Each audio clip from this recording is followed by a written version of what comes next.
What's up, gearheads? Welcome back to the channel. So I'm here at Angel Motorsports with Mike Vargas. We officially have my 20B here. We're actually going to be taking this thing apart because I want to just go through and check everything. There's also some work done that is not done to the car that I need done. We're gonna just fix everything up. So yeah, let's get rolling. We're gonna take this thing all apart, look everything through first, and then figure out a game plan from there.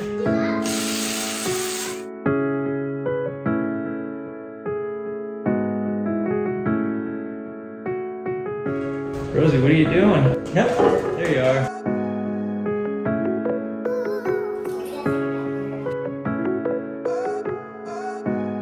That's wrong. The keyway. Keyway? Yeah. Do you have an Allen key? I have some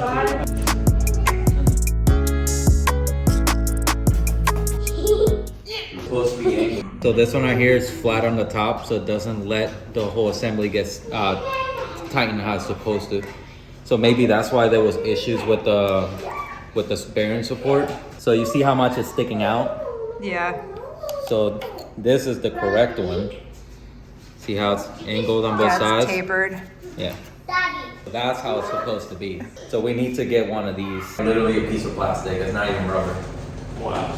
Bought a reload kit. That should have been in the kit. Your kit got used somewhere else. Yeah. And this was like, they're freaking out last minute. They're like, fuck. You can buy this from our vans, but it's really so hard it's gonna leak.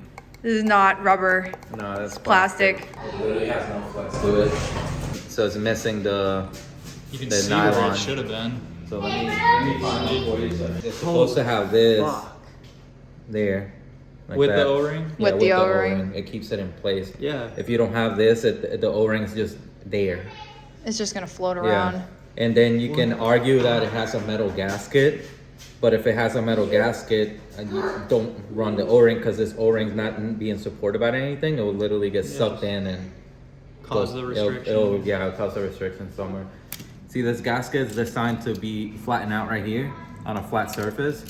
So since it's the wrong gasket, it's not flattening out on anything. So if you use an RX-8 gasket, people use it because it has a water pump housing gasket on it, but you're still supposed to run this with it.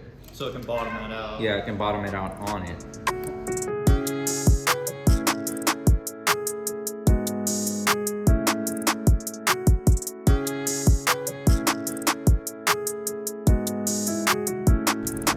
And then there's a cylinder you gotta catch off of. Ooh, it's stuck. Okay. Good. Controlling. Yeah, a lot of Vaseline. And that's backwards. Is it really? Yeah.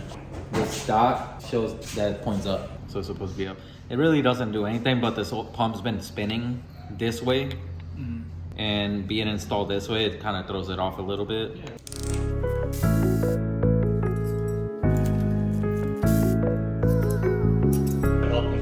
Well, if it's studded, it shouldn't have stock bolts.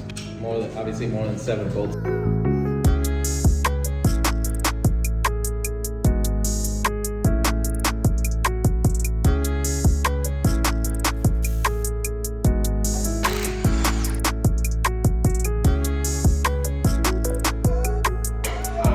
Oh, really? It's so hot. That's a lot.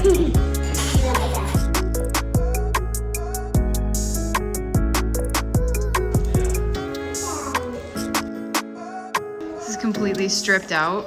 Completely stripped out. Is it? I just put it on there. Oh, nice. That's gonna be fun. It probably didn't even thread in all the way either. That one definitely was probably cross-threaded in there or something.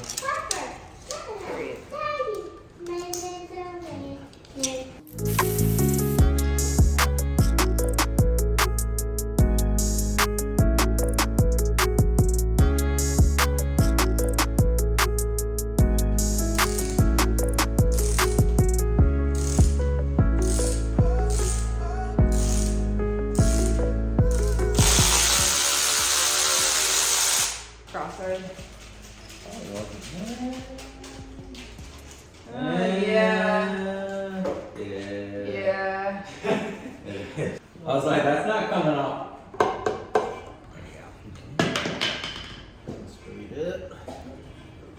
So you can see this was cross-threaded and it actually didn't even go in all of the way. Yep, side seal's pinched. Over here is like springy. Yeah, this Over there is it's not. Yep, this one's pretty stuck. This one, same thing over here. They're all stuck. Oh, it's too tight. That's why they're not clearance right. Each corner is pinched, and if you move these, it'll start moving the seal. Do you see it? Yep. It's not supposed to touch. It's supposed to have 2000s clearance. So these, for those of you that don't know, are supposed to be clearanced by hand. If they're too long, they'll crack the corner seal right here down the middle. But if they're too short, then you're gonna get blow by. So it's supposed to be 2000s the tightest. Like the same thing as piston rings, you know, depending on what you build it for. Too tight of a piston ring will crack ring lens. Have so much heat that when you start getting heat on these seals, they actually expand and they'll put too much pressure on this. So that's why you gotta have the right clearance for the right application. So if it was a nitrous motor, 4000s, turbo motor, 2000s.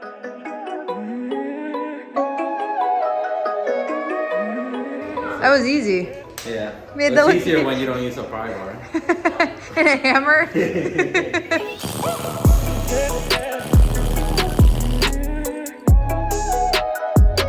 Never seen a blue one either, so it's probably still from Advance.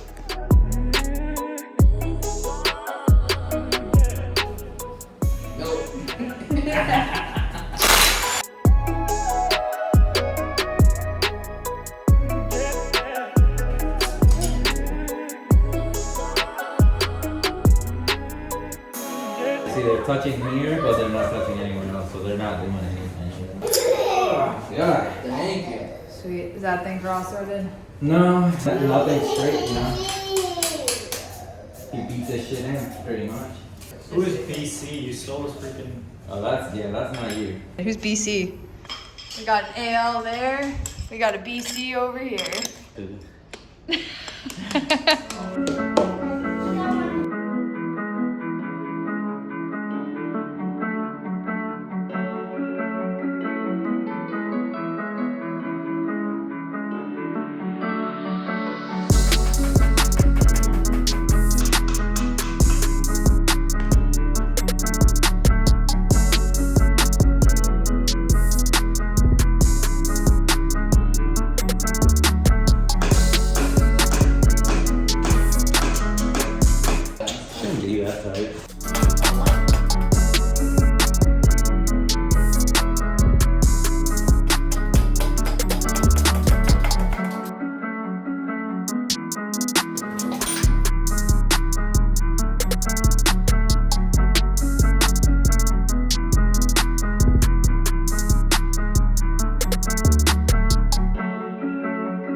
Yeah, he definitely made these.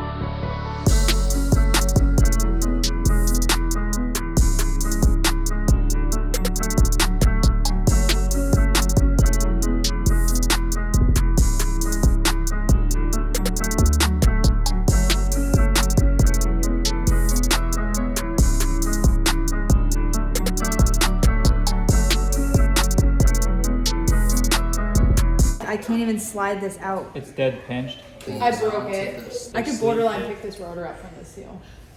It's in there. Because it will. Yeah, I mean, crazy. look at it. So that he answers Oh, the hold phone up. for Jimmy, but not for me. Right.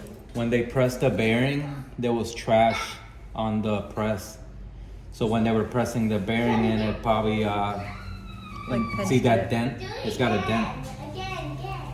So what is Yeah, that? it does have a dent. So literally something like this, like this tool, it would have fixed that. That's it. So And now it's fixed.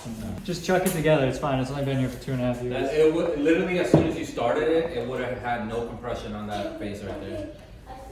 What the fuck? Basically, we just took all the rotors apart. We're weighing each one. They should be the same weight, but we're testing that now. So first rotor, we have 4313.9.